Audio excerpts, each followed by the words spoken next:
saya nak buat perbandingan tuan-tuan antara emas dan juga ASB. Bagaimana saya buat perbandingan? Berdasarkan harga sekeping gold bar 50 gram ni, okey, yang saya beli pada tahun 2021, nilai 12,900, saya beli emas 50 gram tahun 2021. So nilai yang sama, RM12,900, okey, saya isi dalam ASB tuan-tuan. Saya simpan dalam ASB. Nilai yang sama tuan-tuan okey. Nilai yang sama 12,900 kita simpan dalam ASB. Okey, so mengambil kira dividen ASB selama 4 tahun, 2021, 2022, 2023 dan 2024. Endingnya kita tahu berapa akan kita dapat bila kita simpan ASB. Endingnya kita tahu berapa nilai kita dapat bila kita simpan dalam bentuk emas. Okey, dividen ASB 2021 5%.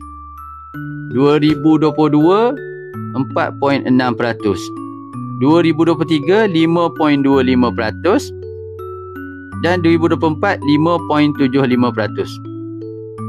So kita tengok ending dia mana lebih untung, kita simpan nilai yang sama dalam ASB atau kita beli emas. Okey, so mengambil kira dividen ASB setiap tahun selama 4 tahun. Bermula 2021 12,900 campur 5%. 13545 tuan-tuan. 13545. Dividen ASB 2021 5%. Okey. So dividen ASB 2022 4.6%. So saya kira ni tuan-tuan berdasarkan andaian kita tak keluarkan langsung dividen ASB setiap tahun tu. Tuan-tuan dapat dividen, reinvest balik dalam ASB. Dapat dividen, reinvest balik dalam ASB. So dividen ASB tahun 2022 4.6% campur 4.6%. Jadi terkumpul 14,168. 2023 kadar dividen 5.25%. Campur lagi 5.25%. 14,912. Okey. So 2024 campur lagi 5.75%. Campur 5.75%. Terkumpul akhirnya selepas 4 tahun 15,769.